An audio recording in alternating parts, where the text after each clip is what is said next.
Hey, welcome to the show, everybody. We are talking Ghosties, haunted location with Jill Shelley, owner, proprietor with her husband of the Boyd House in Minnesota.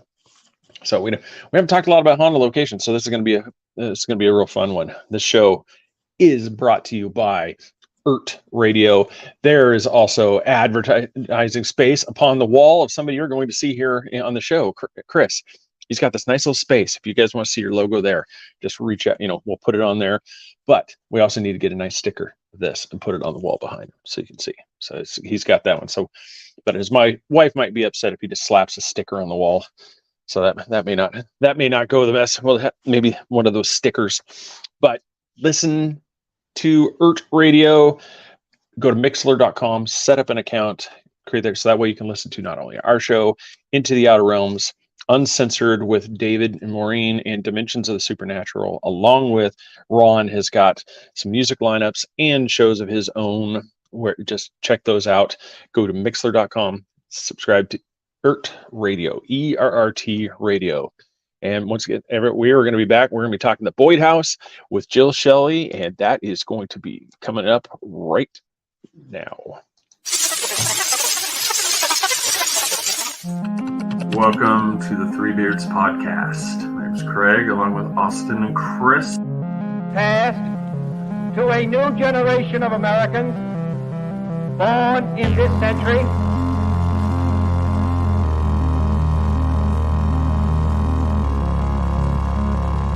Let me out. I'm afraid that is right. I need you.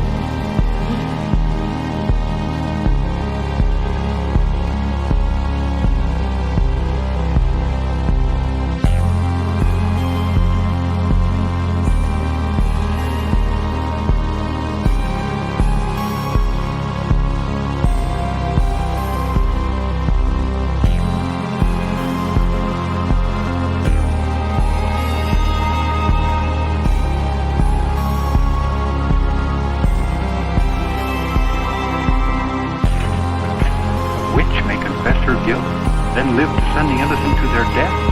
Is this justice and honor in Massachusetts colony?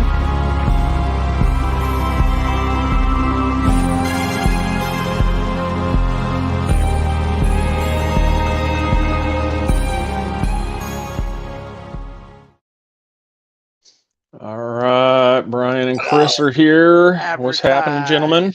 Right here. Wonderful. Yeah, see? It's got all that space that you can go right there. And it's what one of these. You think after a amount of time I would get this handy with clicking, but I'm over here like, crap, where's our banner? So just scrolling, and then I can't even tell you. For those behind the scenes here, for everybody that's watched this show, it is like a mad dash for me. It feels like our intro is forever.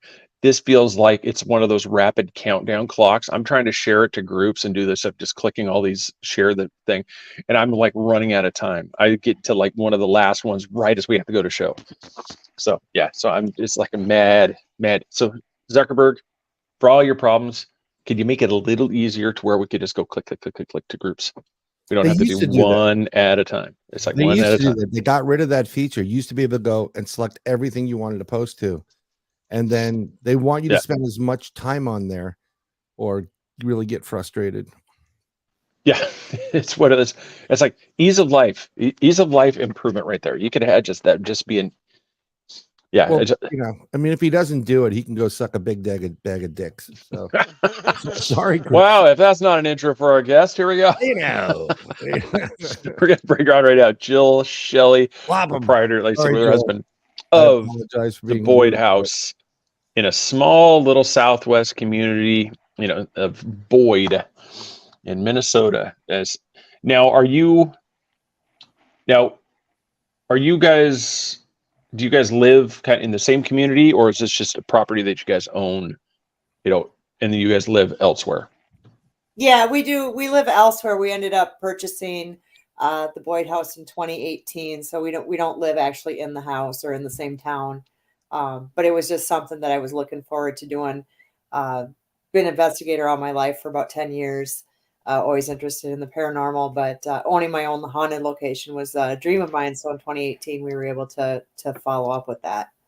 That's cool. I mean, you knew it was haunted at the time. Well, I kind of was taking a little gamble because nobody advertises like, "Hey, you want to buy my haunted house?" Yeah, and You know. So I mean, I wouldn't say I'm psychic or anything, but I do kind of have that. I kind of get that feel that something's going on here. right.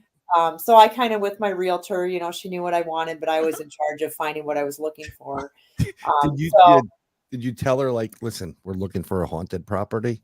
Oh yeah. Well, Okay. see, she sold me the house I live in, and then we started talking about ghost stuff, which she was like completely freaked out, but yet she'd be like, just like, so like, what happens? Like, what kind of things? And that kind of stuff. And then when I was ready to buy a haunted house, I just kind of talked to her about it. So she was all in for that. So she helped me out with that. Yeah, that's just kind of going with my gut feel on it. I kind of had this is the one, because we had gone out and looked at other properties too. And so I went there and I started getting some equipment interaction right away. We got some spirit box evidence, and just kind of that I kind of felt like something was there.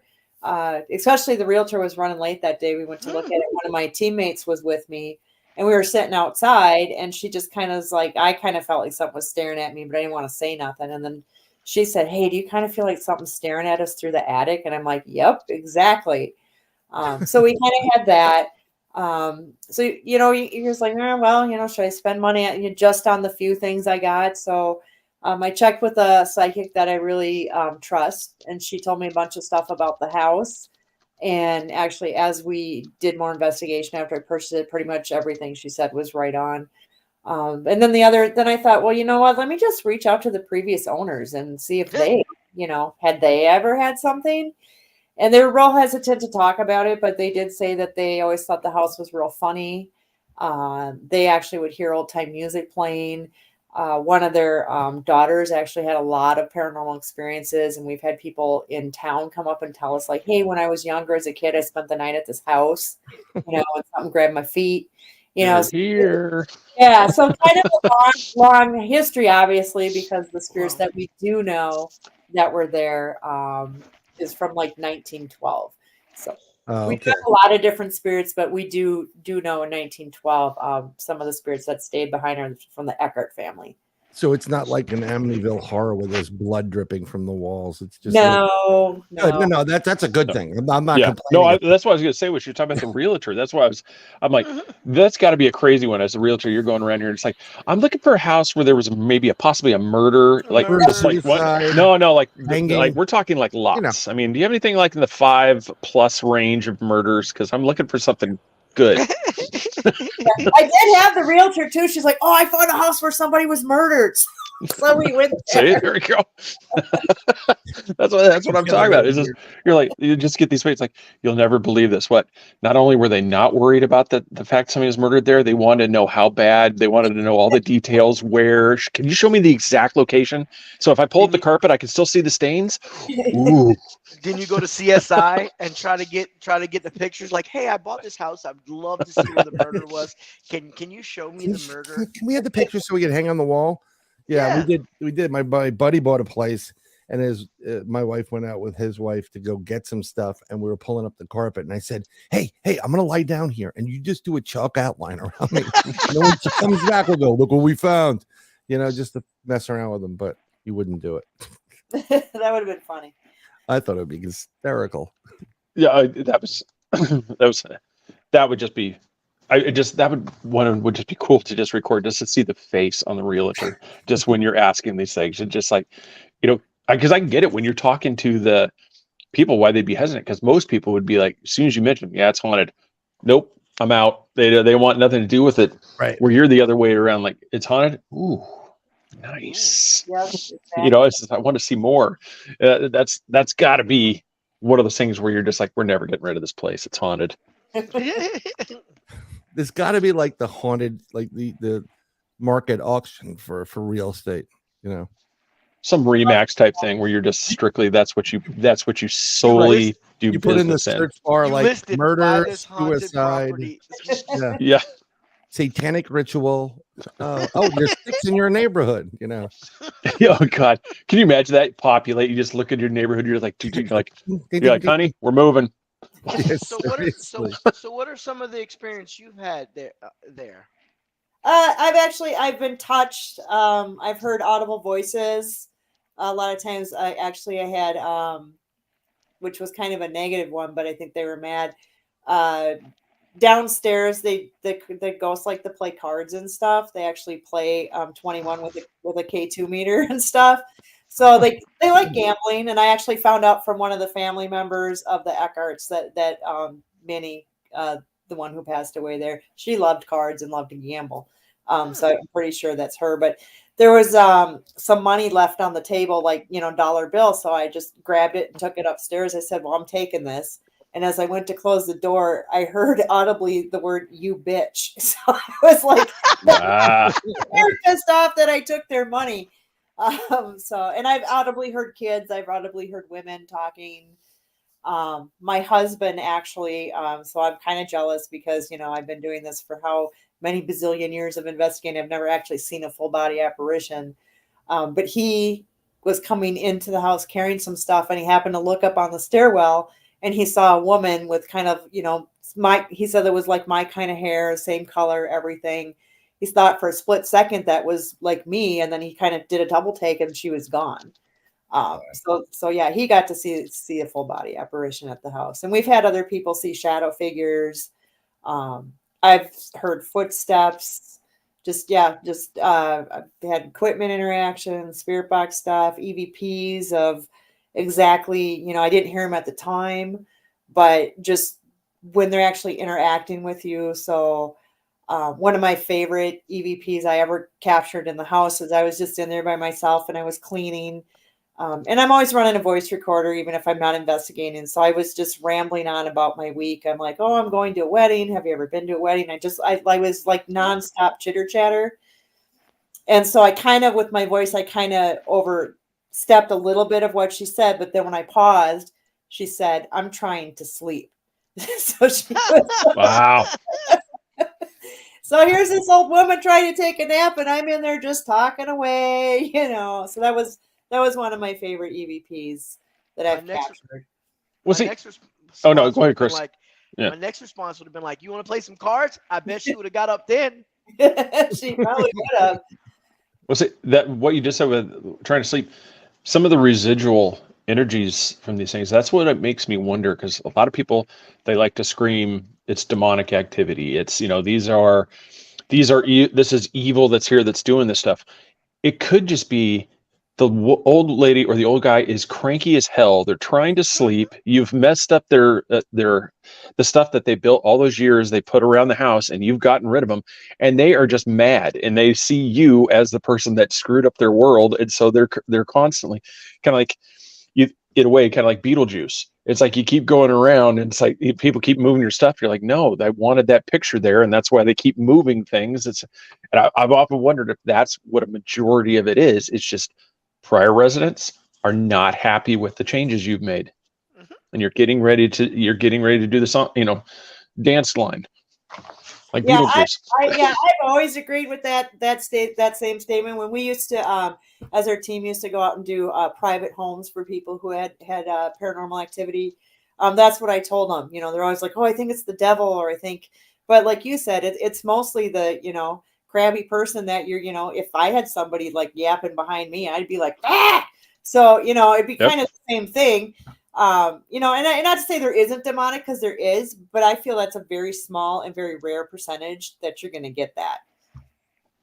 Well, and I would agree too, because I think too many people, when they have this thing where they throw demonic, I'm like, in the grand scheme of things, I'm pretty sure some small location in Minnesota, some location in Central Florida is not ground zero for the Lords of Hell.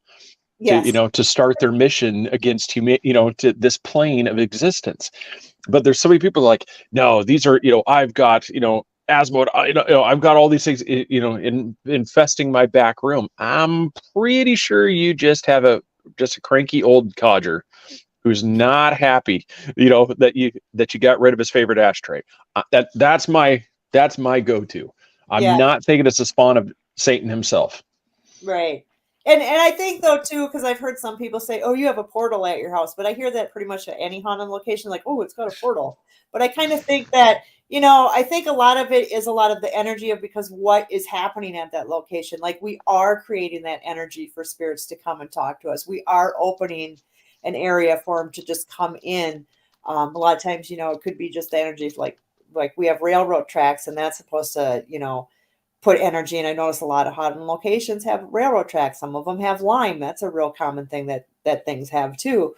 So that also I think can draw on some energy, because I do know we have gotten some spirit box sessions when we're talking to ghosts and they're like, "No, I didn't die here. I'm just passing by." So I think just doing some of that creation too will bring it. Doesn't mean they're staying there. They're just passing by, like they say. Hey, Virgil, appreciate that because you're this Manchester, England, staying up late Yep. watching the Beards. Yeah, Here, that's great. after 1 a.m. up there. So thanks for Quick tuning question in. for you. The electricity in the house, was that redone, or is it still the old wiring? Well, I see some of the old wiring still in there, and I'm not an electrician, so I don't know No, how much about that. yeah. But I know we have like the flippy switch, fuse, Copper. so it has been updated. It's not like the old screw-in ones. I Right. don't think they're really No, old. I'm because if people are sometimes these spirits when they pass through, the old wiring it creates that energy field that they need to draw on to appear and to move. And when you said I'm just passing through, I was figuring he was just drawing on your energy, and it was there when he saw like, oh, I'm gonna go to that gas station and then move on. Yeah. So yeah, like I said, I do know like in the one crawl space, because we have that old, and I only know because I used to do electric horse fences when I had horses, but you get those little round insulators. I do know I've seen those with some wire and then going down. So I know that's the way older stuff. Right. I think we just have a combination of both. Now, kind of a follow-up with that wiring one. Brian, you brought that up. I've kind of wondered, like older homes like that, because they use whole different types of wiring. There's more copper. Do you know is there a possibility that creates almost a Faraday cage where it basically traps some of these people into these locations to where they can't get out? Because the Faraday cage will protect against electromagnetic interferences coming in. Does it do the same to keep them from going out? Good question. I don't know if it create a Faraday cage, because I think that would defeat the purpose and they wouldn't really be able to manifest there. But what I do believe on the same lines, Craig, is maybe it creates more of an electromagnetic field, which is more intense energy wise. We use, when you're creating a magnet, you're wrapping copper. They use copper specifically. So, and magnet creates its own electromagnetic field. So that is a big draw. That's where you get the portals, and that's what's reported with portals too. So I like the way you're thinking, but I think it's possibly more magnetic. Oh, I studied astrophysics. That was a good comment. It almost covered up Brian. Just sit up a little bit to see your guys' head above the comment. So, no, it's that was boy. Yeah, because it's one of those things. Like for me, it's just like these houses. As you get as you get older and older, what do you think is the reason for not?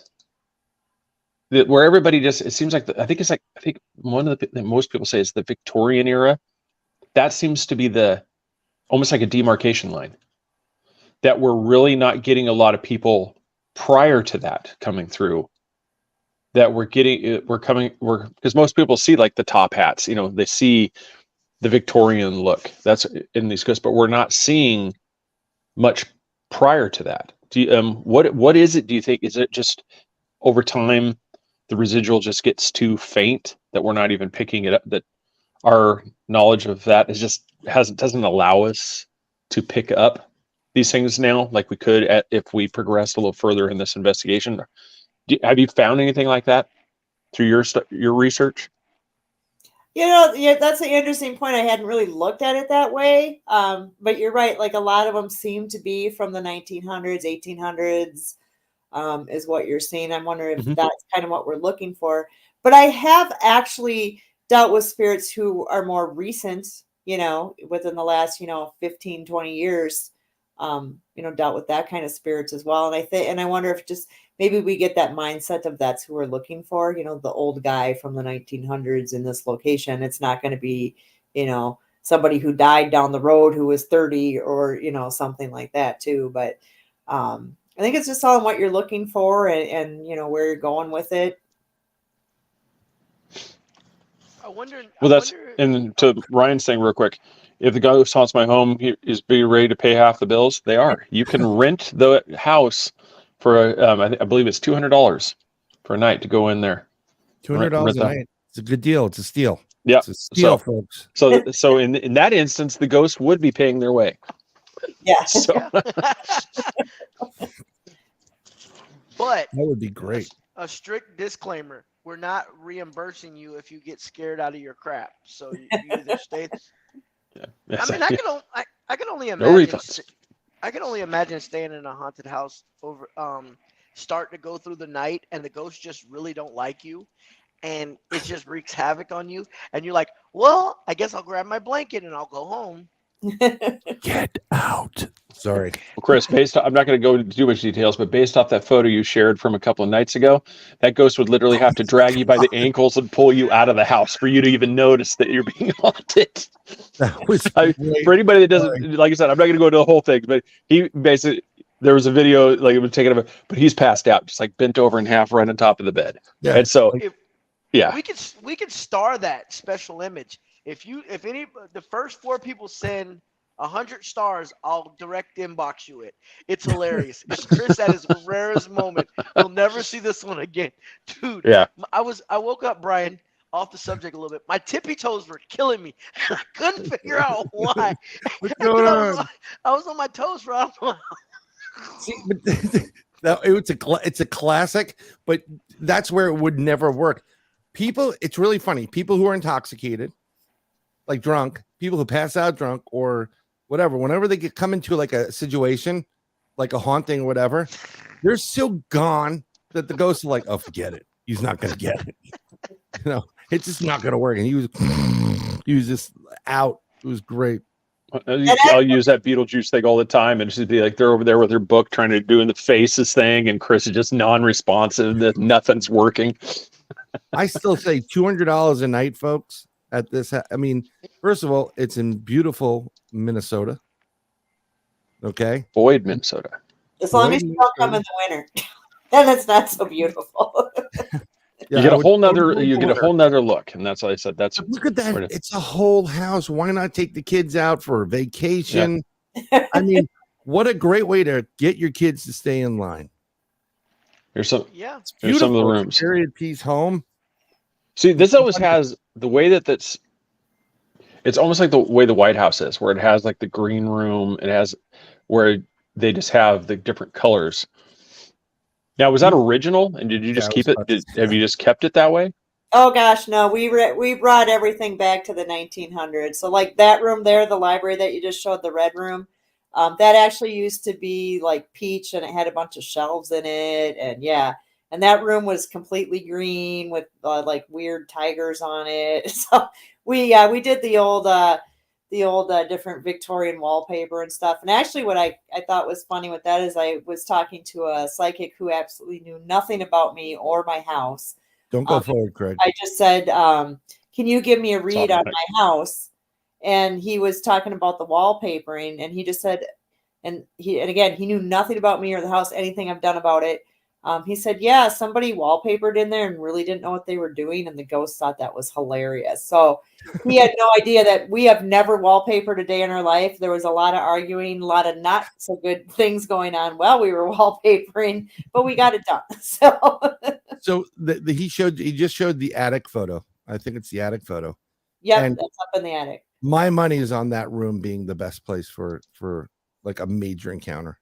Yeah, I mean, there's different stuff. People have gotten touched up there. It just, for me, it's so hard to investigate up there because it's either freezing or it's way too hot and you can't breathe up there. It's either a freezing bar or a really small stripper pole. Yeah, it's no. Funny enough, there is a strip joint in town. A real small town of 125 people, and there's a strip joint. So That is awesome. See, $200 a night, and you got a strip joint. there you go. And a show, 200 in a show. What you Yeah, that's right. Yep. Wow. That is Claudette, That is a- everyone. that is a Claudette beautiful now house. coming up as Mandy. Yeah. Yeah. I like, you could definitely, yeah, you guys definitely pulled off the period look too. 100%. I'm looking at this and I'm like, that's a great painting. I'm looking at it from the side and I can't really see it great. It's not a big screen, but I love that stuff. Does the Yeah. piano get to play? Does it play? The spirits will occasionally, yeah, you'll hear a note play. I actually have gotten, well, we've had other teams capture it too on EVP, or they've heard it. I actually captured one when we weren't in the house. I think we went outside to do some stuff, so I knew we were all outside, and you heard ding ding of the piano, like plain as day. Oh, cool.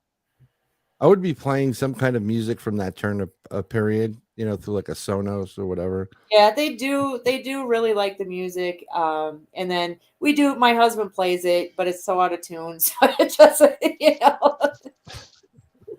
Yeah. I've often wondered, like, because especially with something like a piano, because it takes such very little pressure to make sounds. I wondered if that's not something that would be really, even like the little kids' toys thing, would be really good for investigations to have, because it takes such little motion to actually make a sound. You don't have to Man, pick up big I'd objects. crap my pants if I took a piano to a haunted place and they're like, I'll tell you what, we were in Pine Bush, New York for the UFO festival, and we're doing an investigation there. And one of the other buildings, they had an old piano that was over 100 years old, well over 100 years old, and more than that, probably 150. And there was K2 meter was blowing up on that thing. And the reason why it was pretty much inactive, and there were little tinkles with the keys. You got to go back to the time period when this thing was out. That was your entertainment source. Everybody's watching the Beards right now. But back in the day, they'd be hanging around the piano and singing, She'll Be Coming Around the Mountain or whatever. So there's a lot of energy and happiness and stuff around it. It's pretty interesting, feature. Yeah, we actually play a lot of music from the 1900s, and in the one parlor picture you can see the Victrola. We actually got that. A friend of mine gave it to her. Grandma had it, so we actually play a lot with the Victrola. They seem to really like that. The first time we actually got it, we actually used the SLS camera. I don't know if you guys are familiar with the SLS camera. And we had put the music on, and I was just talking, "Hey, come on down. We got the tunes going. Let's dance. Let's have fun." And then all of a sudden, in a corner, you saw like a body figure, and it actually was tapping to the beat of the music that we had going. That's cool. And then it switched over to the green chair, and it had like its legs crossed, and then you could see it was tapping its arm to the beat of the music. And then eventually, it went away, it disappeared, and then we decided, we're just going to go off and do our own thing. And so we were over where the piano was, and I was like, I forgot something over there, but we still had the cameras running. And it was facing the Victrola and the lights even on at this point. I was like, and also I looked, and we had taken the crank out of it because we don't like people playing with it. I don't want it broken. And you could see it like looking at the crank and then coming up to the top, and looking at the crank and coming up to the top. Wow. And it was like, I was like, I think they want some more music. So it's like, and Virgil, we're working on, we're trying to, it was a long one. We're trying to, who? Yeah, that was that one. He was talking about his thing, like addressing. I'm trying to, I think it was the big one. The astrophysics one? Yeah. I replied back, basically, well, I don't, he was talking about time dilation and I don't, the problem with time in physics, and from when I was studying on it, is time is an Earth's construct. So its bearing in physics is misrepresented and too heavily regarded. So I don't know. I like what you were saying about, it started yet, or you haven't created that moment yet. But I don't think time has anything to do with it, personally. So, yeah, I mean, I could get as taking a chance like here. I'll put it up here for people to see, too. It's just I'm thinking one of those things too. That's the whole time. When you get into the stuff like time travel, going through time is just where even in my head, I have a hard time wrapping my brain around. If you've God, Matthew McConaughey movie, Interstellar, Right. where it's the one where when you're that, just because of the distance and everything, when you step off on this planet because of the gravity, 1 hour on here, just it's like it's years have passed back on Earth. And so by the time you get back, so for me, it's like I have a hard time. I just have a hard time wrapping my head around the whole time issue when it comes to going forward or back. And he's talking about block theory, and it's Mhm. one of many. But here's the problem. Well, when in quantum mechanics, past, present, and future happen at the same point. It exists simultaneously. So the whole concept of, and this is what's part of that quantum mechanics, the whole concept of being able to change your time, like what was mentioned by Virgil. Sorry, Virgil. We weren't ignoring it. Yeah, no, totally different show, but basically, I understand your concept, the concept of creating this universe and this moments and these things and X, Y, and Z and what have you, but everything exists simultaneously. And this is why when you get not only ghost spirits or anything that comes back to Earth, reincarnates and extraterrestrial, ultraterrestrials, whatever you want to talk about, they know what's going to happen. The reason why they're there is because they can see everything at that very moment. They can see every path on multiple timelines and, or dimensional lines. And so they know everything that's playing out, and they come back to this point because they want to witness what's going to take place. I mean, it's a monumental kind of a thing. So that's why I was. Oh no, Virgil, like I said, you don't need to apologize. No, I'm glad we can respond to it. It was just, I was sitting there as we were doing the conversation. I'm just thinking in my head, it's like, how do I respond to that? I'm like, just no, and I love the thought process. Behind it, and I appreciate that a lot. But we actually should probably do a show on this so I can noodle this stuff out live on air. It's that's one of those things too. I mean, I guess that would apply in a way to the same thing where it's just. I mean, if I'm understanding right, so that would kind of explain why it would seem like no time has passed for a lot of it's like when you're doing some of these investigations, why they would like the 1900s, they would still feel like, things haven't changed. Am I understanding that part right? Because like I said, time is my bane. This whole time, distance, gravity. I mean, it's. The human aspect of time is what, no other being, and I'm speaking about something is on a different subject. No offense to the ghost at this point, but on an extraterrestrial or interactions with people have experiences, they tell you these beings that are taking people are telling you that, your time is you. It has nothing to do with anything else outside of the earth. It's construct so you can sequence off. It has no bearing, and this is where I think Einstein and everybody went wrong. But I'm not, I didn't get my degree in physics. I chose to go into something else instead. But I was close to being an astrophysicist. Yeah, I don't know. I would sure make a case that my dog sure can tell time. Because man, when it is dinner time. They are both right there, just looking up at you. Eyes up, right. Their tails wagging. It's like they seem to know, on there.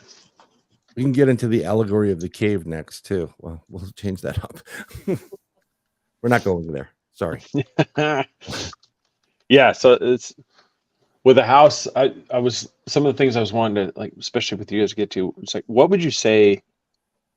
Even in your either through people that have stayed there, your experience, what would you say is one of the coolest experiences that you guys had? I mean, would it be that SLS camera experience there in that room, or was there something else even more where you were just like, wow, we have something here? Oh gosh, there's so many different things. But I think one of my favorite things that I always kind of refer to as some sort of interaction is, and again, it goes back to playing the cards. We were actually down in the basement. We had a REM pod on the table. It was going on and off throughout the night.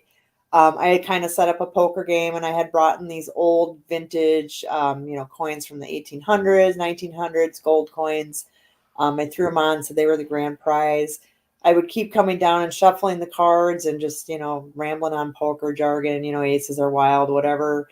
And then I had always kept one card right to the edge of the table. It was never hanging over the edge. It was never just teetering. It was like just the edge was the edge. I'm just basically lined up with the edge of the table. And I kept saying, if you've enjoyed tonight's festivities, just throw that card off the table. That'd be super great if you could do that for me. I went down there about midnight, just before I went to bed, said the same thing, hey, whatever, throw the card off. 15 minutes later, after I left that room, that card went sailing right off that table. And I actually caught that on film. So that was pretty cool. Great. Have you thought about doing like a Monte Carlo night, like for charity or something like that? Just since they love gambling so much. I mean, you could basically set up your stuff all over the place, and then while people are just having fun, you're just picking up things just happening all over. Great idea for you. That is a really good idea, because I know we were playing 21 with the cards and stuff, and again, we usually use the K2, like hit the K2 if you want to hit, or don't hit it if you want to stay. Yeah. Well, I got the idea. Hey, and they were always right on, I'll tell you that. But I thought, let's run a spirit box at the same time. So we were doing that, and I said, well, what do you want to do? You want to stay? You want to split? What do you want to do? And then, as plain as day on that spirit box, said, we'll stay. And I was like, that's super wow. Cool. Well, yeah, I was gonna say, like, if you're playing a game, whatever, the K2 meter has different colors, so red's the max. So if you want to hit red. If you're staying, hit the end, which I think is green, and then if you want to split, hit the yellow. Yeah, this way, get real specific about it. Yes. Yeah, and then you do that with you put 3 K2 meters there, and you're dealing 3 hands.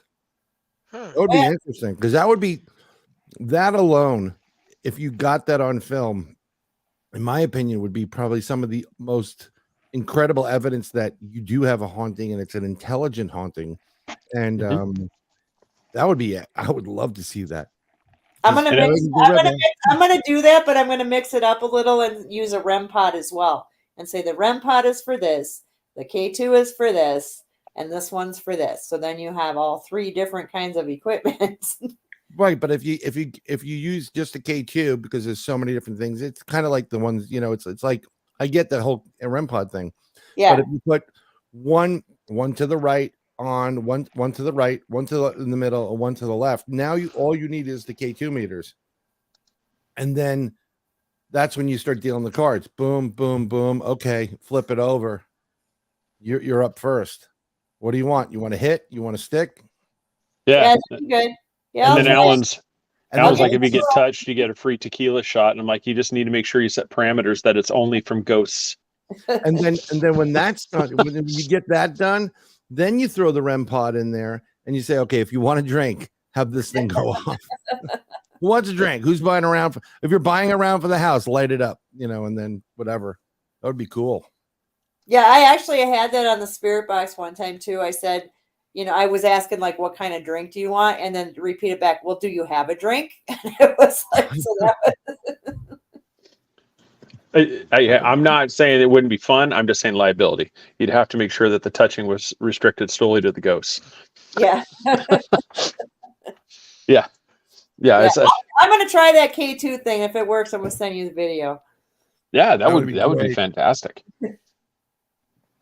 Yeah, because I'm just thinking, just because you said it just a couple of times, I'm just something around that, like a gambling type night.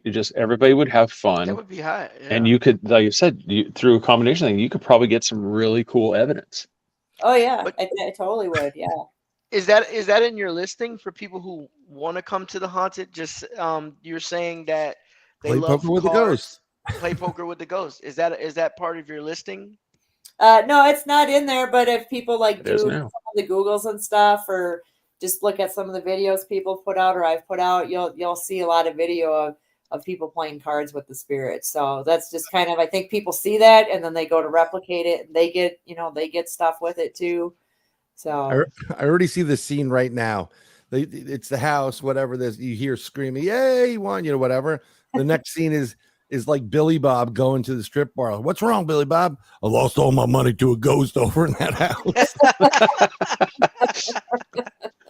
That's what you need to do. Yeah, I hope to see that on the website. Because that's free.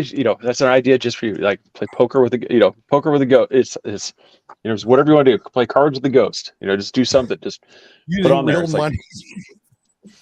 Damn it, he got me again. He got me again. If he wins, the money goes to the house. I'm just saying, it's the rules. That's right.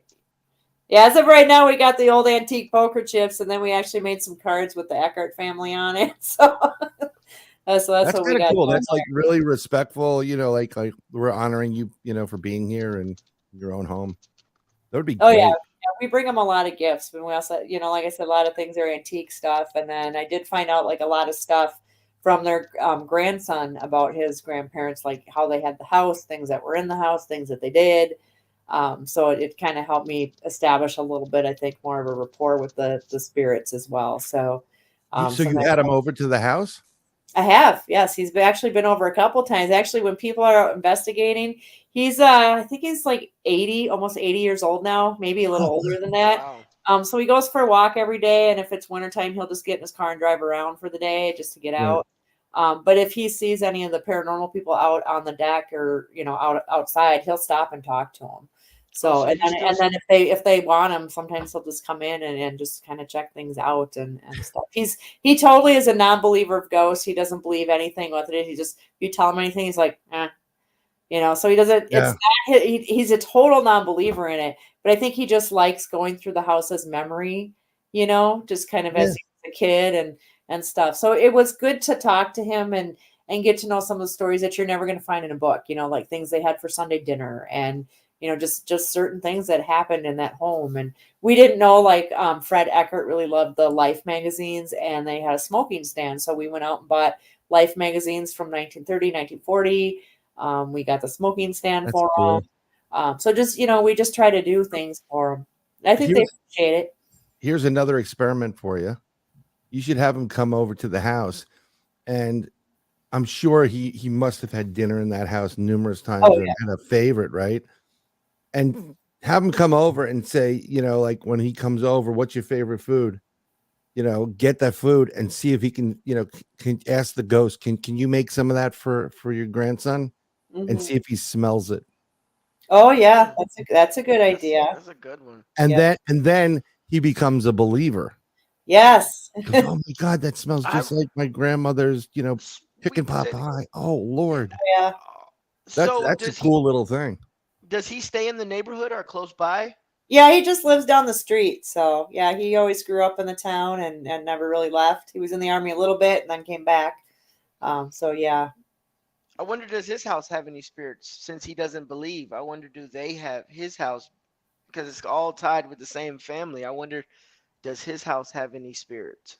I mean, it's it wouldn't surprise me if I don't think that the Eckhart family is bound to that house. I think they can come and go. So it wouldn't surprise me if they went over and saw him. But, we've done different places, like private homes where like the mom and sister or whatever experience something, dad, nothing, brothers, nothing. So it just kind of depends on how open you are into it. If you just shut it, or I know people, when I'm in doing investigations in private homes where the father will be like, well, I just blew it off as so-and-so. There's no ghosts here. Nothing. We actually did a house, historic home in Stillwater, actually, that the house belonged to a riverboat captain, Captain Jakes. That was his house, but everyone in the family experienced paranormal activity except for him. This man was a very brilliant man. When he gave me his business card, I swear to God, it had 75 different things after PhD, HD, all this stuff. Like he was a very and he was a professor at a university, so very, very smart Jesus man. Christ, that big. Yeah, and, Got the big index card. It folds down in like 5 pieces. After the first PhD, you stop reading. PhD, doctor. Okay, you're like, dude. Okay, I mean, yeah. So it was kind of cool because I was like, oh, I so hope I get stuff to make him a believer. So we ran the spirit box. I explained the theory, how it works, and all. And he's like, yep, got it, totally cool. Yep, I understand. If something comes out, that's for sure. I understand. I get it. So I said, well, whose house is this? And it said Captain Jenks, plain as day, and he was a believer right after that. There? Wow. So that was super cool to get that. That's cool. I guess if I ever come back to haunt, I'm gonna say, go find the money, and like have everybody think there's some money someplace. They start tearing up the house for nothing. Yeah. Well, it's funny you said that because I just kind of related to that. I just was on TikTok. There was a video. Somebody trained a bird to go fetch money.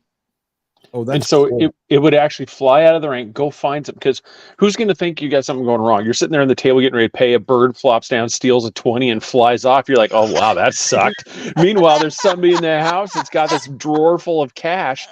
And I'm thinking, what if you work in a partnership with a ghost? Kind of like you said, we're going back to Beetlejuice. I think, all right, here's what you do. You help me out here. If we do it, we're going to bring people in. You're going to tell us where this thing. We're going to keep doing this thing. We're going to support you. We're going to keep this place up for you. But you got to keep the money coming rolling in. So you kind of need to win a poker game or two. All right. You need to bring some money in for the house. You can't keep just letting them win. I know you're dead. You got no more time to worry about. Don't worry. Go yeah. ahead. But yeah, I'll try to share it on the page sometime if I find that. But yeah, it's a cool one. I want to say it's in South America or somewhere. But yeah, you see just all this money, just different bills in this drawer. The bird just flies in and drops it in. I think the parrot has paid for itself. Hey, parrot, go get some money. I'm gonna do that. That would be great. That is genius. It Go is. get it. Go get it. Who they gonna charge? The parrot. I want to show what we were talking about it too. I wanted to show. This she is was talking about the $200 a night, folks. You gotta go out to Minnesota. This is the time. Look at that couple. What a beautiful couple. That's Fred and Minnie. Yeah, they both actually passed away in the home. They both passed away in that where the piano is, because as they got older, they stayed on the lower level. So they both passed away in there, and Minnie's funeral was actually held in the parlor for 3 days. I just don't like that hand behind the back like she's holding a knife. I gotta be honest. It's a dueling pistol. Now we know how Fred passed. Exactly. Fred passed. He was probably at that strip club down the street. Yeah. Well, you know what's funny about the strip club? That used to be his store. He was a I said. Yeah, he was the owner of the general store, and they sold fancy goods and food and all kinds of fur coats and all kinds of stuff at his store. So question: does the strip club have a haunting? I don't know. I haven't talked to anybody at the strip club. No. So. that would actually be okay. There's your homework. I know. Jill, that's your homework now. I've heard a couple places in town are haunted, which again, there's only like 5 buildings in town, so they probably all are, because it was which wild booming town back in the day. Like we see pictures of the wagons and the horses and the cowboys all standing outside, and they had like saloons and bars and restaurants and all kind. It was a huge town. There was like 500 people, and then now there's only 175 people, and we have like 3 things in town. That's it. Yeah, so. Laura said that. Yeah, you're gonna have to find somebody, because it'd be the only one. Honey, where are you going? I got to go down to the strip club to do some research for the ghost story. I got to ask some questions. Really? Yeah, I didn't get all the answers I wanted last night, so I got to go back again. Jane, do you have any singles left? Yeah, it's funny. They only answer questions over money. I don't understand this.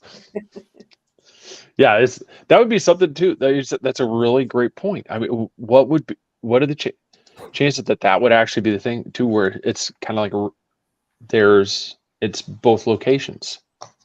Yeah. Because I mean, it makes sense. I mean, if they're still around their home, they would still be around their place of business. And Mr. Eckert, I mean, at least he would.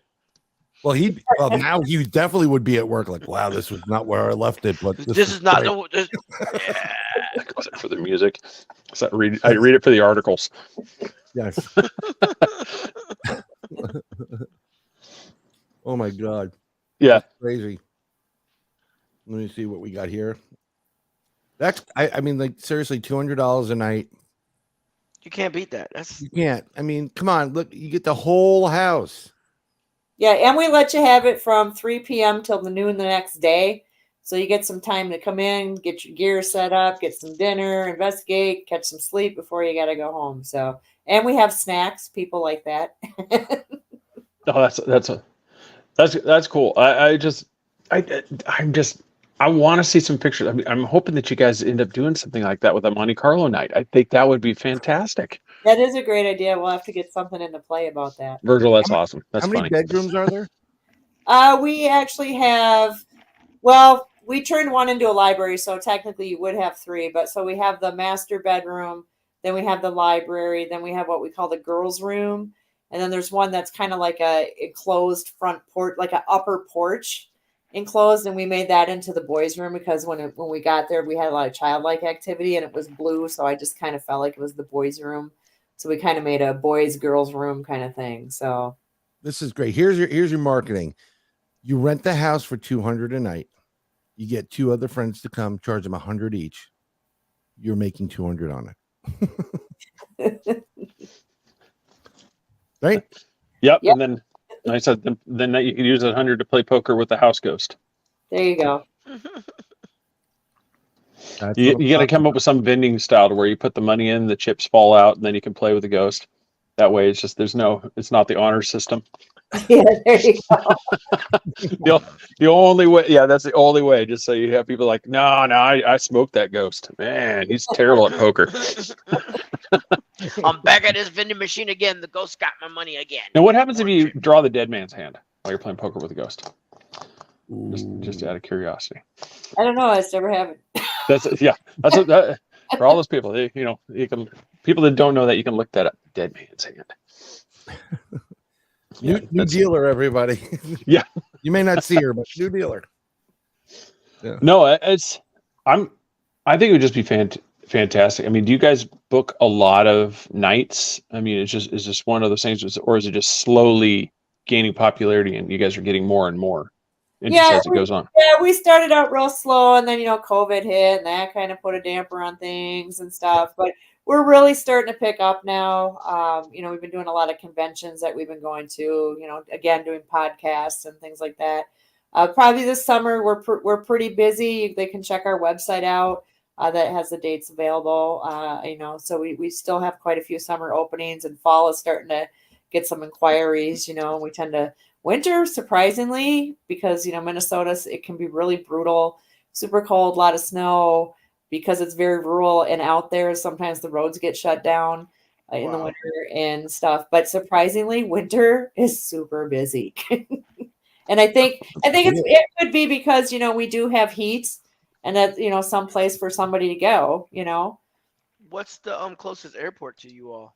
Well, from what I know, Minneapolis, St. Paul, and then there's one in South Dakota, because we're actually only an hour from Brookings, South Dakota as well. Nice. So we're kind of really in that southwest corner, but we're about, I'd say, 2.5 hours from the Twin Cities. So it's not too bad. It's not bad. $200 a night. Very nice. Quiet. Quiet. Well, especially it's like for the entire place. I mean, if it's $200, I mean, that's actually not. I mean, even when it comes to like being For a house. yeah, Airbnb. I mean, that's like you're renting a house. I mean, you could honestly, for hotel rates, that's fairly cheap, especially if you've got like a family that's coming over here. That's not a bad price. But your family may hate you forever if they're not into Ghost. Well, not if they're in the same passions as you. I mean, that's what I said. You're going into a haunted place. I mean, I'd hope that you were at least up You front didn't and tell told your your family. family. You like, that you're honey, going to a haunted house. honey, I found this really nice house. But Candid camera. something might pull your shirt, but don't pay attention to it. We're just gonna stay here. Your family. You'd like to hope your family couldn't figure out why you're putting up all these cameras all over the place. Hold this. Dad's just doing his weird camera thing again. I don't know. Dad, this radio's broken. Word out. The spirit box radio. Sorry. Yeah, yeah. There's some places that have requirements. Do you guys lay out do's and don'ts, like what you guys do not allow in the house? most of my do nots are like, don't open windows and please close this and do that. But for the most part, I think just our number one is just, I don't want anything satanic going on, or the main thing is just no drugs or alcohol. That's about, other than that, you have free roam in the house. You can run any equipment that you bring, that kind of stuff. We do actually, for people, because there are people who want to go experience the paranormal, but they're not with a team and they don't have equipment. We did provide a few things along the way as I've investigated. I'm like, oh, I don't use this. This is more not as technology anymore. So we've brought like a little donation shelf, and people have actually donated some stuff to it. So that's been really cool. So we have like we have a spirit box there. We have voice recorders. We have motion detectors, just different K2 meters, things that people. And then we put a little instruction book on what it is and how it works. So we find people use that quite often, actually. That's great. This sounds like a fun trip. My kids would be shitless, but it sounds like a fun trip. Because Brady is on here, and you should know him. I do know Brady. Brady and Lexi. Yep, so that was one of the things. I mean, were you guys there at the same time with them? No, they came. I think they came in a snowstorm, if I remember correctly. But yeah, no, I was not there. So usually when, because I don't live in town, I give people the code to get in. So it's kind of a self check-in. So just like how you do an Airbnb situation. So yeah, but then we just have you sign that we have waiver forms that we have you sign. So we're not liable for anything. And you're free to do whatever you want pretty much there. She said waiver forms. And then the first comment I read from Brady is, I almost died. Yeah. In relation to the snow, I'm like, oh my God. Yeah. I would have charged you an extra 100 if you did. So, It didn't involve the stripper pole, did it, Brady? I can imagine the snow in Minnesota is horrible, but you get stuck in that house. It's not bad. Not a bad way. Not bad. I figure you get a nice little. Does it have fireplaces? No fireplaces at all. Oh. Yeah, I can't remember the area that they just moved, but my sister and family, they live in Monticello. Okay. They lived and then they moved. They moved just out of there a little bit, but yeah, they've been up there for quite a while. So I haven't been up there for a winter, but I'm from Oregon, so there's many a winter where I just there's only just so many 3 and 4 feet of snow before you're just like, yeah, I'm done with that stuff. Yeah, Chris wants to move up there, so we need to send him up there for a winter investigation. One winter with 3 feet of snow. And that sounds fun. You'll be. You know what? It's not so much the snow; it's the 25 below actual temperature. Yeah. That's really key. Where everything's hard. It's just everything. The snow is just ice. Yeah, ice. You're in your whatever parker, whatever the hell you're wearing. You can feel it in your bones. You don't want to be there. Yeah. I'm telling you, I'm moving out of Florida. When I retire, I'm moving somewhere far away. Cold. Right. No stripper pole. No stripper pole. No stripper pole. Yeah, Chris would have to go in the crawl space if he went to Boyd. Yep. Oh yeah, that's got some activity there. We've had a lot. We actually have some creepy clown dolls in there too. So I love that. Oh, those are great. Open it and I'm like, oh God, clowns. But yeah, you get a lot of activity in there, and every once in a while a bat's in there, so that's a super fun place to go. But I actually when I opened that crawl space, I was told by a psychic that the little boy that lives there was abused. And when I opened that crawl space and I was holding my voice recorder, I heard a little boy, well, not at the time, but on the voice recorder, said, "Please don't hurt me." So that was kind of interesting there. So, but we've actually heard women's voices and stuff, and it's awesome. That is just, lots of different things. I have a EVP. We're doing a library in New York, and you hear this guy definitely sounds like Italian. You hear a smack and a scream, and literally in the EVP goes, "Do you want a fresh one?" I was like, wow. Did I just hear that? And I'm like, it's literally a husband or a man beating up a woman. Incredible. Weird, but incredible. Mm-hmm. Oh, I feel bad. Straight out of the honeymooners. Yeah. You want a fresh one? One of these days. Pow. right to Yeah. the moon. It's like God. You look back. It just that's a little side of it. It's like, can you imagine? What Can you imagine if somebody did a show like that nowadays? It would. It would. I don't even think it'd come out of pilot. I think it would get protested so bad if anybody ever did that type of thing nowadays. Oh my God. Yep. Hey, well, we've got a Tommy's few here. new faces. Hey, how are you? Thanks for checking. I think it's I'm not even sure how to pronounce that. Where? Deviant. Daving. Yeah, so it's but we're just gonna go Devi. It's kind of like a Prince logo with Yeah, it's kind like of awesome. don't smoke. But that's yeah, sent to the moon, Alice. Yep, that's yeah. I think you have one right here that would trigger me. I'd be screaming at the male spirit, "Bring it!" Look at you. Anybody? Yeah, there we go, One Debbie. of our That's listeners yeah. have So there we go. actual.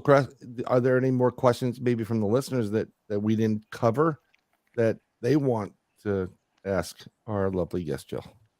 Yeah, yeah. Please, yeah, anybody there? Because while we're waiting to see if anybody comes up with questions too, is in Brian, you can jump in this on this thing because you guys do the investigations. What is the downside to using robotics? So remote controlled by either drone or remote controlled vehicle, because you have something like you say the crawl space. There's going to be some places where people who they don't really want to go in there, so it would be almost like think like bomb squad. You actually roll in a vehicle in there with the equipment on there to get the answer. I mean, is there interference through the electronics, or is it just something that not really a lot of people have thought about using that as a tool? Yeah, I haven't really seen a lot of people use that. It would be interesting, but I guess it's no different in a way. What we do, at least my team does, when we go to a location, we'll just leave a camcorder and piece of equipment in a room and voice recorder, shut it, gone, and just see what happens. So we get stuff that way too that we captured when nobody else is around. So I guess that wouldn't be any different, I guess, than shoving a robot in there to do your work. But Yeah. Well, I'm just thinking because you have one of those things where, you're like in some grand hall. Why not have a couple of just those semi-silent drones, just going up there and they're just that's your cameras looking around capturing like in night vision. I just wondered because Jesus. you don't see the tech side, being employed. mm-hmm. I just have this vision of a guy wearing a bomb suit with a big helmet. Yeah. What are you doing? It's like, yeah, we'll see if Zach sends me in this place again. I'll tell you from my personal opinion, or I would think that if you're using electronics in that manner, this is why a lot of people hardwire their cameras on investigation, because once you go wireless or Wi-Fi, too many questions. Way too many questions about it. And two, if they're taking energy and they need energy to manifest or move or whatever, the first thing it's going to go is something like that drone. They're going to just suck it dry. But I got my drone from Temu, so I only got it for $1.99. I've got my drone from Temu right over here. And it works. It works really well. I'm not saying this bad stuff. I'm just saying it's like it's one of those. What'd you do? I lost my drone. How much was it? $1.99. Oh, okay, it's not that big of a deal. But I think it's a great idea. But especially with the crawl space, actually, I used to use in the video game Call of Duty. They came out with like a limited edition package, and they had a 4-wheel drive drone they used in the game with the camera on it, and you would drive it in. I've used it on investigation. I did exactly what you did. You drive it into like really tight spaces to try to get it through. Did you get stuck? No, it just got stuck, and we had to figure it out. We had to take out like half a wall just to get it back out. But it wasn't like someone's house or anything like that. The Mosquito 700. Yeah, name it. Yeah, so I just wondered if that's one of those things. I'd be curious, like for investigations, like if people have started to employ more on the tech side, like the modern technology as opposed to just simple, I got to climb the stairs, I got to climb, I got to crawl through this hole in the wall, to try to get it underneath to this crawl space, which, somebody had put up had walled in. If it would just be easier to send something. like I said, like a little drone, have that fly through there and then set down and start recording. Not a bad idea. It wouldn't be a bad idea at all. And that's Yeah. that was one. Now, Brady, are you guys planning on going back? I mean, have they reached out to you yet? I mean, are they going to go back to you guys? Have they scheduled with you guys again, or is that still? Yeah, no, I haven't heard any rescheduling, but we definitely like to have them back because I know they just put out a video on it too as well. They have a nice thing up on their YouTube channel, so I would check that out as well, and they got some good stuff on there. Have you guys ever contacted like one of the bigger ghost groups, like the TAPS people, or anybody in production, TV production, to kind of like sell your property, sell the idea concept, doing investigation on there? Like Zach Baggins apparently will investigate anything at this point. Well, we have reached out, but I feel like, I'm like what you would consider small potatoes. So to them, I don't think we're like the Hollywood, what they want to have on their show. I feel like they kind of tend to do a little bit bigger places. I know there's a few smaller places they've done that were houses, but they have some really good history to them, where mine's like just the typical, we have the old family that died there and some spirits and some haunted objects and that kind of stuff. We'd love to have them out, but ultimately it's up to them. We've, talked to some of the celebrities on the shows at conventions, give them our cards. But I kind of feel like they're not the ones in charge of what they do. That'd be up to their You producers. just got to send it to the producers and say that this was, this is a hotbed for satanic groups that would come in here and have meetings every Saturday. And there's been 75 murders. That's right. Yes, you got to make up a good story. Yeah, I think Baggins is actually a producer there, but the angle is not just your house. They like the whole town's haunted. This way you just get them in there. Say, not only my house, but the people that live, are haunting my house. Also, that strip club there was owned by him. And the other place was a place where they store stuff. You got to come to this town. Mm-hmm. And this way you get them to come. Yeah, there you go. Thank you. I'll be here all week. Try the veal. oh, that's fantastic. Yeah, that's you just got to sell it. You just got to come up with some story that we're pretty sure that this was a hideout that Aleister Crowley used to, come and hang out with, and he would meet with Eckerts, and this is where he would hold off when he was trying to stay out of the spotlight. And you just come in, then all of a sudden you're going to have him in there just after they get done. Psych! That was not true at all.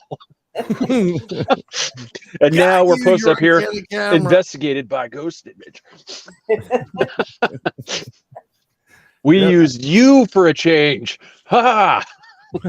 There you go. They'll think it's a real rock ridge when it's the fake rock ridge. That's right. Name that movie, chat. Name that movie. It's pretty easy. It deals with a saddle that's on fire. Yes. Yes. Why don't you give it away, Craig? Yes. But I think we need a road trip to Minnesota. What? I've got a couple places to stay. My sister's house and the Boyd house. Oh, Chris, you and I are in the Boyd house, and he's going slumming in his sister's house. Oh no, that works. We'll do the GA experience right here. All right, here's what we need to do. I'm going to go back to home base right now. Where you guys, Brian, Chris, I need you guys to go lock yourself into the basement and into the crawl space, and I'll come back for you and we'll see what you find. I want you to do solo outings. What are you doing? I'm back at craft service. Just enjoy it. Yeah, you guys look like you're doing good out there. All right, just keep going. I'm just waiting for Craig to get like, let me check the CVP out. We're gonna kill you, Greg. We're gonna kill you. Yeah. Just Craig from base. Yes. Are you okay? No, me and Brian scared out of our wits. Laura got it. Blazing Saddles. That's right. There you go. Yeah, it's this is a good idea. How about the Three Beards tour? Meet the Beards and spend and meet the Beards at the Boyd house. That would be pretty good. This will be hard to pull off, let me tell you. Would. I mean, we still got a Casadega. We trip both on the work at the map. same location, and so both of us getting time off at the same exact time is very difficult. We still I'm got a gonna go pick up Casadega some trip. cans that we need extra cans. Go on. Yeah. So so jokes aside, that would have to be one of those. Chris and you could go, and I'd have to stay back here and do it remotely, and just like I said, Oh no. or Chris would have to stay back. That's what we'd have to do. But It's all or nothing. no, it's what it through the website. Is that the best way for people to book with you, or is it meet up with you through Facebook? I mean, what is your guys' preferred way to reach out to you for availability of the house? Yeah, We're talking about that. Yeah, probably the best way is the website, which is the boydhouse217.com. Because there, like you were showing some of the pictures and things from the website. So it's got a little bit of history of the photos. Our calendar and how to book is on there as well. So that's probably the easiest way. Or you can hit us up on Facebook, on our Facebook page too. You can just hit us up there, or just email us at boydhouse217@yahoo.com. There's a picture of all the snacks. Yep, there's snacks. We've actually expanded. We have more snacks because I got overboard. Now is it You got oops my or favorite uts? How do you pizza pronounce those chips?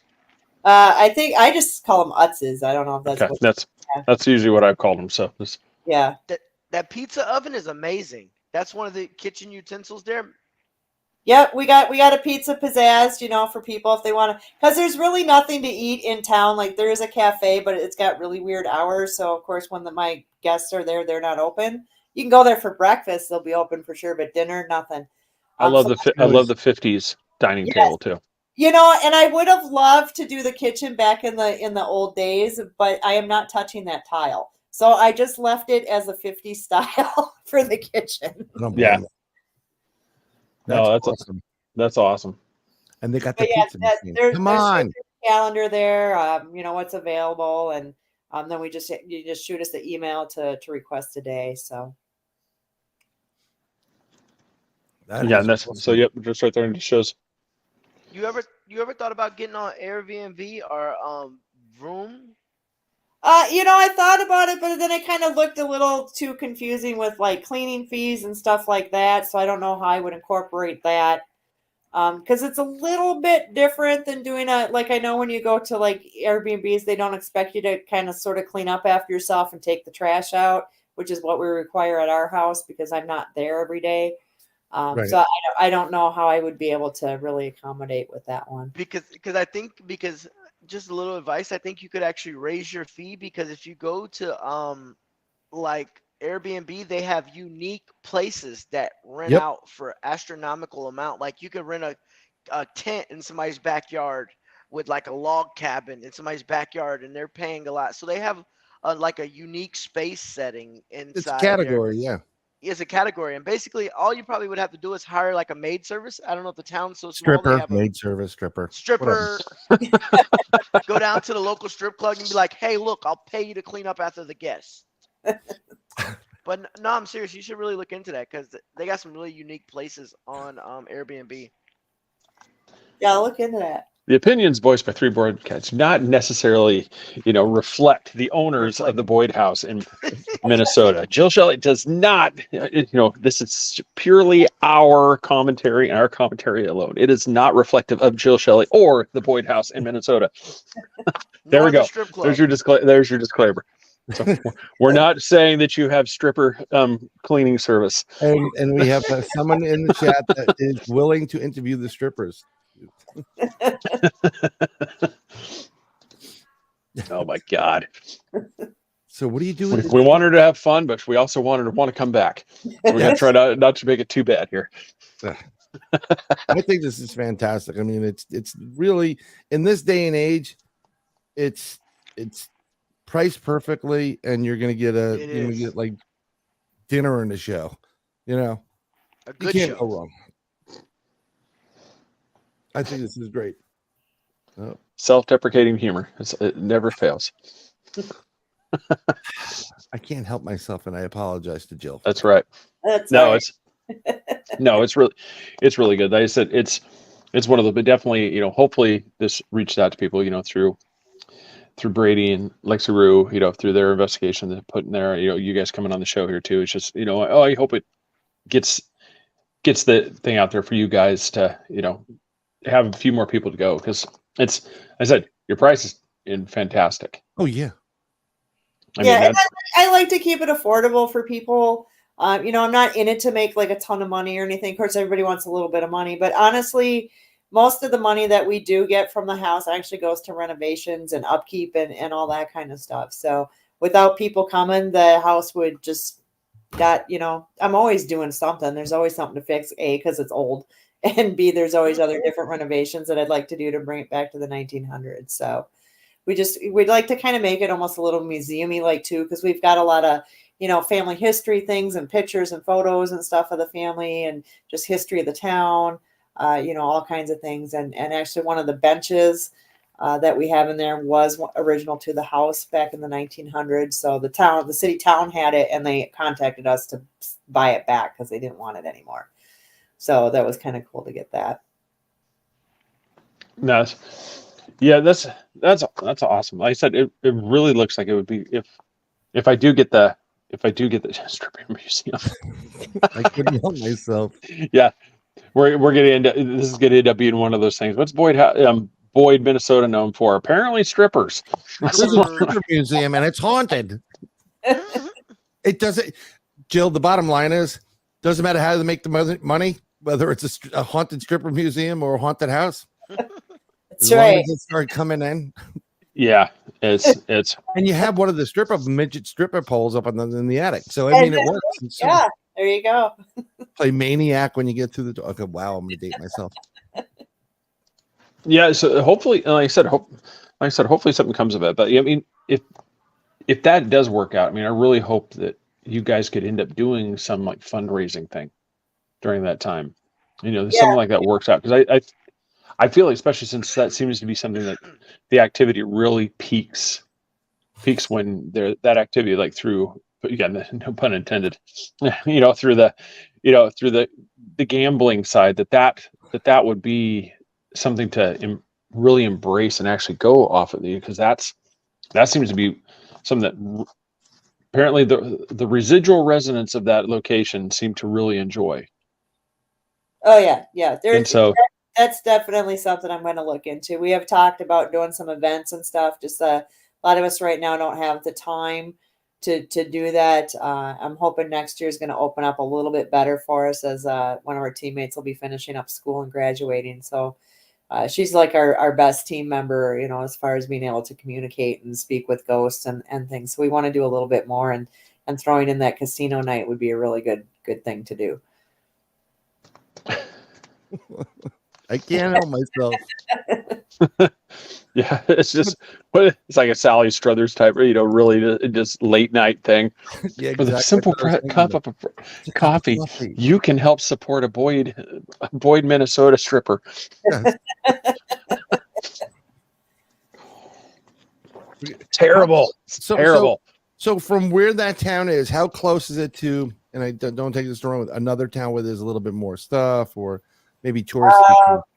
Well, it depends how much more stuff. I would probably say 20 minutes, because on one end is this other town, Montevideo. So they got they got the Walmart and a little bit more restaurants and things like that. Or you can just get up another 20 minutes and go to the casino, and that's a super fun place to go, because I've done that too. So. Well, see, there you go. So, yeah. So you go to the casino and bring the spirit back with you. You go play poker at the casino. Yes. Yeah, they probably just hitch a ride in my car anyway, and then they come back with me, I'm sure. So you never know. They very well could be coming back with you. Oh yeah, that's take a right over here. I gotta stop and get beer. I'm like, okay. Okay, stop. Yeah, because I was looking at some of these. I mean, it's a cool looking little town. Yeah. See, it really is. You could be the individual that brings the commerce to that town and builds it up. Oh yeah, I've always said that too, because when we had the cafe open at normal hours, pretty much everybody who was staying at the house would go for dinner. I even went over there for dinner because they had amazing food. But then with the COVID and small town, they kind of shut down and backed their hours off. So they haven't upped them or anything. So they close at like 2 p.m, which kind of sucks. Then I have to bring food. That's terrible. That sounds like our cafe, Craig. The Country House.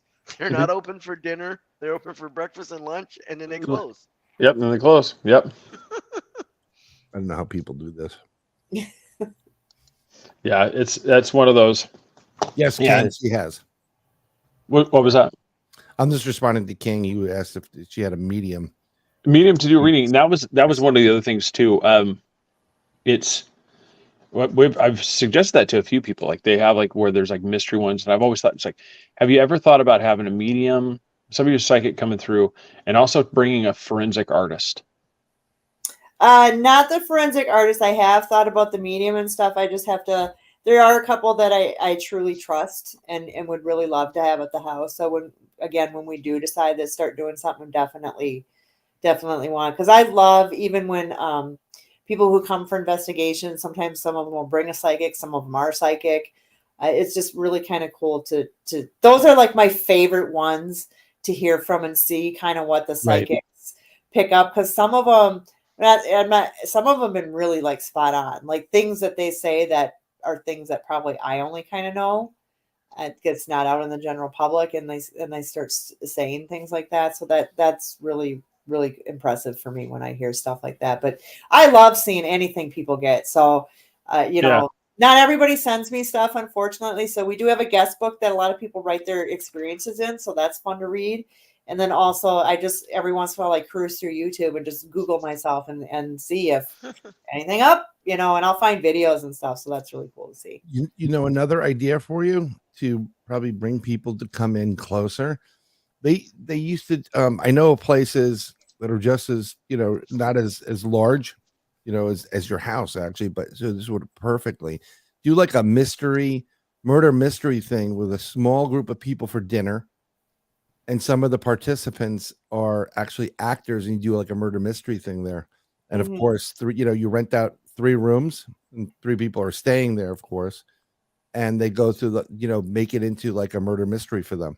Of course, you charge more for that because you're kind of dinner, you'd hear like a gunshot or whatever. They do this a lot in a lot of smaller places that have the history behind it.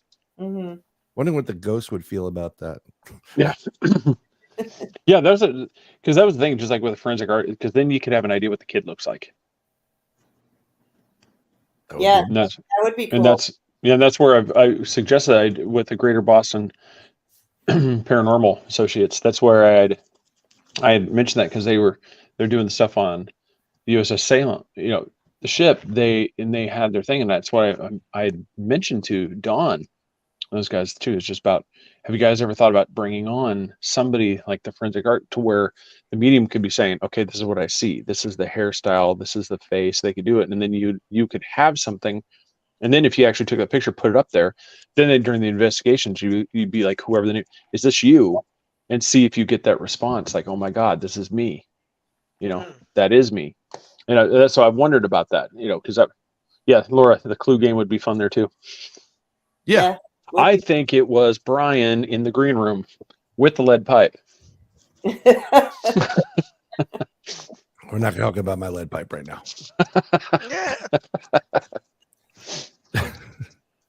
But send Mrs. Peacock in, please. Yeah.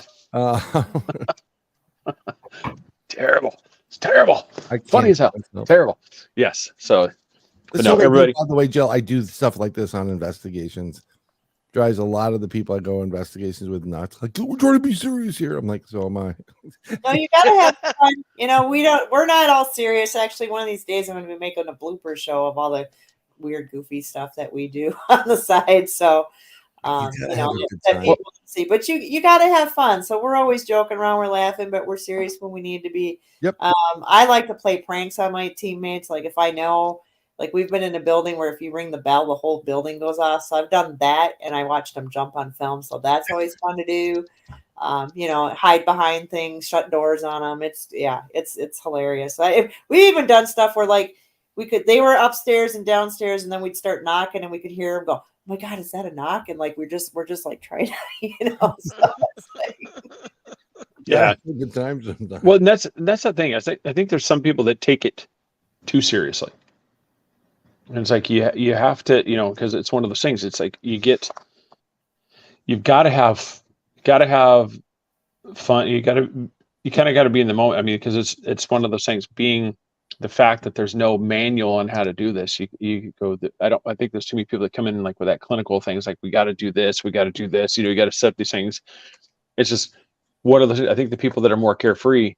I think there's a lot of people like this where you'd have somebody that might like an entity that might be standoffish would be a little more apt to approach somebody like Jill, Brian, because you guys are more laid back. You're more. It seems more like an opening environment to come and approach and investigate. That's the problem, and I've complained about it with people I investigate with. Like they try to come off as way too serious, or like this is serious, and what.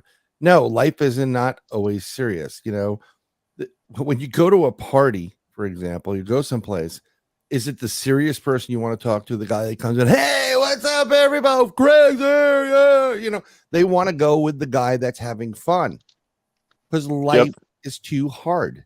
And if you've been through, like you've lost a child or the child was beaten, like, oh, this guy seems nice. He's happy. Happy brings it. When you're too serious, why aren't you being serious? We got to really focus. No, it doesn't work. It just doesn't, and it's frustrating. Well, and I think you create more of an energy, a good positive energy too, and you're putting out stuff when you're joking around having fun. Sometimes we get the best evidence when we're not even really investigating, we're screwing around.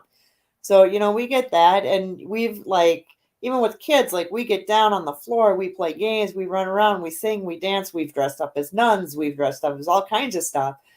Just to get any kind of interaction whatsoever. And yeah, if you're being all serious about it, it's not always going to happen. So yeah. And then here's a St. Croix paranormal.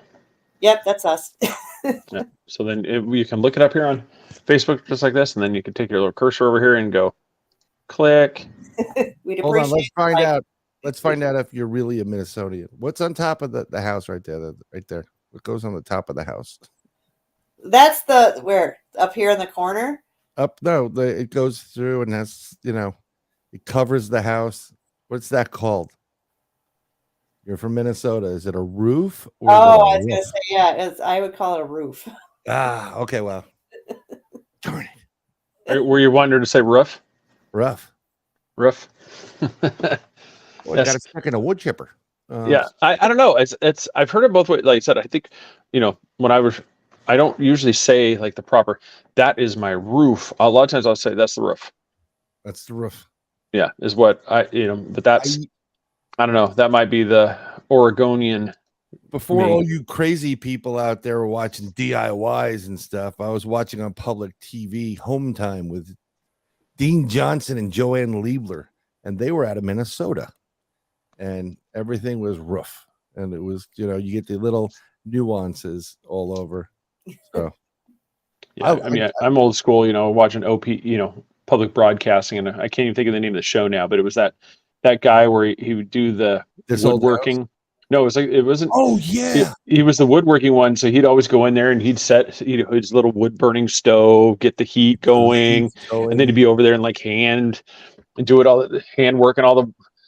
I got to stop right there. I'm going to make it sound really dirty. He's all hand working the wood. But you went there. I know. That's why I'm thinking. I just described a guy to the people listening. I just described a guy going out to his shack, starting a fire, hand working the wood. I'm like, no, I'm serious. He would make really cool cabinets. That comment alone just got you the opening spot for the strip club. Okay. It's half price Jaeger right now. Oh, am I turning red yet? Yeah, that's awesome. Sorry, Joe. That's fantastic. Oh, are you happy you did this to yourself, Jill? Are you happy?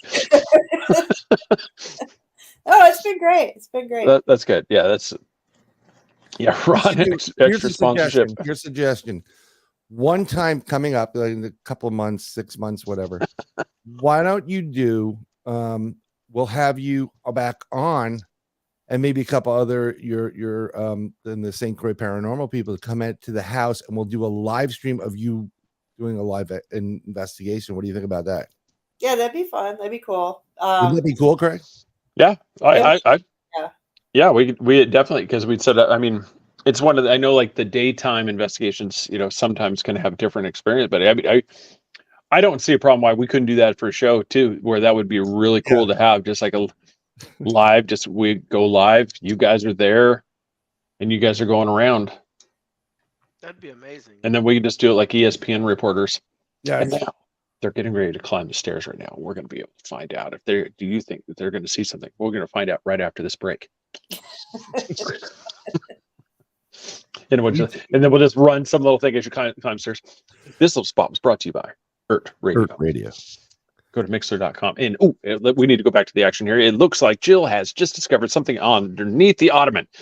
Go. Let's go to the psychic Derek. Derek, what do you see? Mary. Yeah, is this Mary. Oh, that would be. I think it would be fun. I really do, because I don't think that's something that, you've seen the shows, but I think they're like overly edited. When they're supposedly live. There's a lot of times I don't know if I believe that they're truly live investigations. Yeah, no, it would be fun, and Teresa's really good. I don't know if you guys are familiar with the Estes sessions. Those are But great. she is, and I've watched a lot of people's Estes sessions. This girl is amazing. Like, I will actually have full on conversations for up to 45 minutes as to what is actually going on. They ask me to do things. We were actually at a school one time, and a little boy came through and said his name was Stephen Michael Johnson, and he had us draw all different kinds of pictures on the chalkboard, because he's like, can you draw an apple? Oh, that looks good. Now, can you draw me a shoe? Oh, put a bow on it. So just like all this stuff, she has no clue what is going on. It is just absolutely amazing. And she almost takes on the character of who she's talking about. And she'll tell us, like, this is a little kid. And then it is just incredible. She's been told by many, we've gone to different conventions, and a lot of people, psychics, mediums, come up to her and say, girl, you have the most amazing aura on you. You have the most energy on you. And she's been harnessing it and stuff too, a little bit, just doing some meditation and a lot more training. So she's getting more receptive to having the spirits be able to talk with her. So she's actually done a remote Estes session with one of our other teammates who went there with some coworkers and some family members to the Boyd house. And so they kind of did a FaceTime thing, and she did an Estes method, and it was just amazing. I clicked on the security cameras and I watched it while they were doing it. It was just incredible that she just had that time, was able to do it just via remotely like that. So Yeah. I'd like to try her at a place that I go to that she hasn't been to and knows really nothing about, and seeing if we still get that same remote, type responses as well. Yeah, Ron, she does. She has, it's her regular page, but then there's also the St. Croix Paranormal. The two different pages, because they're kind of separate. Because I've been with I started St. Croix Paranormal in 2010 with about 4 people. We started our team, and we just started out with private homes, businesses, things like that. We actually captured a apparition shadow figure at one of the bars in downtown Stillwater, and we actually got on my ghost story for that particular film footage. So yeah, we've been around for a while. So then we kind of strictly went to just doing businesses, or we would go to well-known haunted locations throughout the U.S. In search of the answers and doing more research. And that's how I got the idea of the Boyd House too, to have my own place that I can continue to do research, kind of create that bond and form with the spirits where, you go to a place, you get your 8, 9, 10 hours. That's all you got. That's all the contact you get unless you pay and come back to play some more. So it's kind of nice to just have a place where I'm building a relationship with these spirits. So. Oh yeah. And our sponsor, that's who, right? Ron, he's talking. Yeah. He lives in Jeffers, Minnesota. I'm not sure if you know where that's at. I do not know where that's at. It's funny because he even said right after there, no one knows about my little town. I need a bigger town where it's at, then I'll probably know where it's at. Even people that live in Minnesota don't know where Jeffers is. that's messed up. Like I said, see, I told you. That's because it takes like 360 days to defrost out of the snow. Yeah, it's like 5 days. Yeah, that's something else when you live in an area where you basically permafrost is a common talked about thing. It's like you're in a cold area. Yeah, we can't plant anything. I can't plant anything until the permafrost melts. You're like, what? Permafrost. Yeah, that's one of those things. Where you got. That's why we rebelled, man. That's we did. We broke free. We cannot be contained. Yes, I think we're at that point. We can't be contained. Yep. No, but it's everybody go support them. St. Croix Paranormal. Go to the website, Boyd House, boydhouse217.com, if I got that right. Yep. All right. Check that out. Like I said, if you're happen to be up this way and you want either to do a investigation or you want to just drive by, check it out. Right here, and like I said, it's up in Boyd, Minnesota. And so that's definitely something to go check out. Jill, I really appreciate you coming on the show. Can we give her applause? Absolutely. Yes, absolutely. Thanks for having me, you guys. It was great. Oh, you're welcome. I'm glad. It's one of those. I'm always like, when we cut loose, it's one of those. It's like, please tell me that they have fun. I'm so laid back. I just go with the flow. So that's no, it's one of those for her. We're opening up other options. Come on. Yeah. Yes, you gave me some really good ideas to check into. Well, I appreciate that. Yeah, because we've had some people that say that we're not serious enough. We I don't know who would say that. Yeah, we've had it all. We've had let's said we've had ones. We have really stuff. And it's one of those. That's the biggest thing. Is like we take the topic seriously, but it's one of those things we also want to have a good time. We want everybody. Yes. We want everybody to feel relaxed. We want you to feel relaxed when you're here. We don't want you to feel like you have to be prim and proper. Watch what you say. We want you to be yourself, because that's actually where the story is. Anybody can do a Google search and find information. It's like they want to sit here and watch me make an idiot of myself talking about some topic, and that's what makes it more interesting, is watching us do that than so much just the fact that we're talking about ghosts. And so that's what I'm glad you had a good time. Yeah, we try to have a good time. It's when you're doing a podcast, and I've gotten I've gotten numerous compliments for it I never got anything negative from it. They're always like, you're funny and you're entertaining, so if anybody's out there like, you guys aren't serious enough, all I could say for them is, I don't care. Yeah, it's like, do you guys do remote viewing at all? That's a question from the sponsor, Ron. No, we haven't done any of the remote viewing and stuff. Actually, I'm not like tech savvy at all. I'm just lucky I got the internet working. So, and the security cameras going. So, yeah. Yeah, it's buy your 3-beard shirt. Buy your 3-beard absolutely. Shirt. Yeah, no. Yes, absolutely. Buy that gear. But that's the thing. Do you guys have gear for people? I don't know if I looked at that on the website.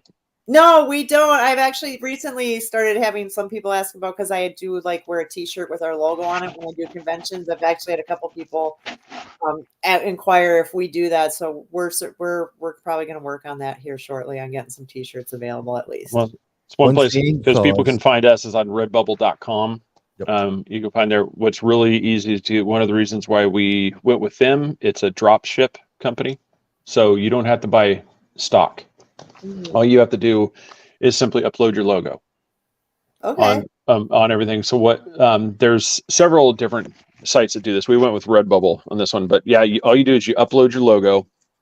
So you could come up with something, the Boyd House. You could come up with something.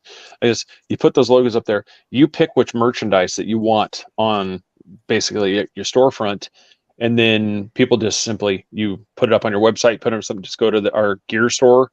The link takes them right there. They can buy it. They said you don't have to do anything. That company ships it to them. Oh, nice. That is nice. So that's literally drop ship. So nothing.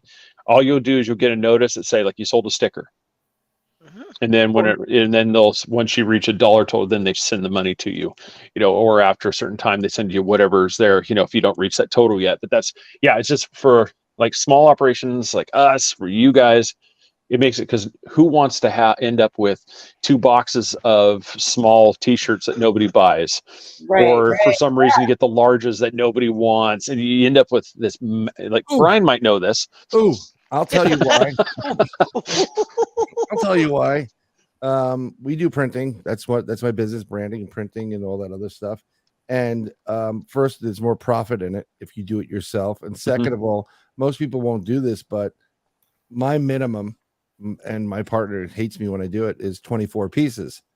So I'll print for you for 24 pieces. That's not a lot of stock to have and hold on to. And if you have a team and each one you say, no, you know, wants to buy a shirt, then anything there over, you know, we get to a certain point where you can print on demand. Well, I need 10 more. I need 20 more. I need this. And then we'll start working with you at that point and do it that way.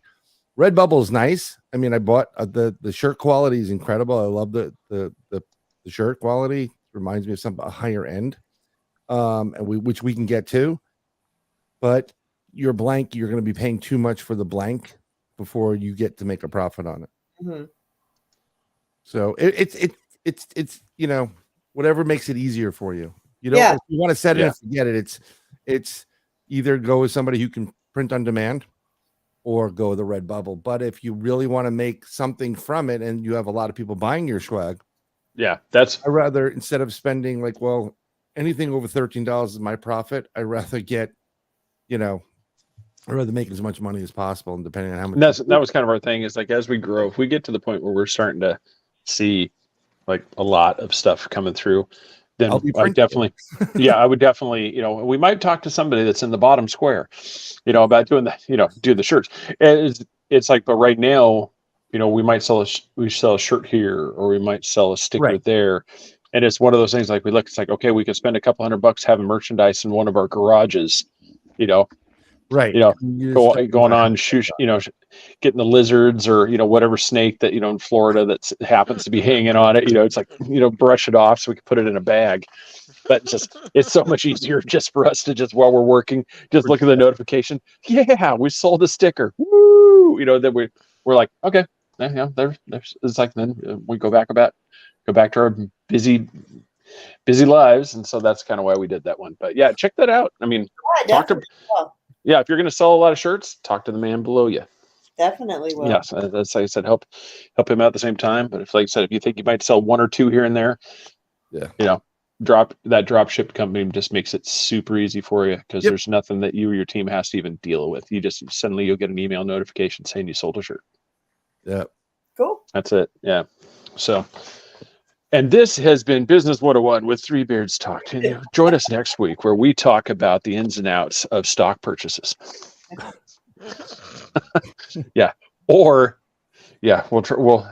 just thinking in my head, it's like, I can't remember what the next topic is. Wow. That's a fantastic show. Getting old. Yeah.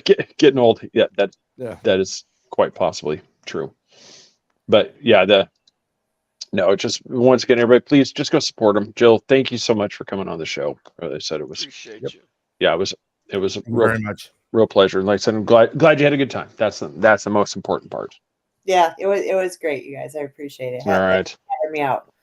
You're welcome. Hi, everybody. This one is brought to you by ERT Radio. Go to Mixler.com and set up an account there so you can listen to all the programming. Go support Ron in there and help him get his goal. I think he's still shooting for like 200,000 to 300,000, somewhere in there, for listens.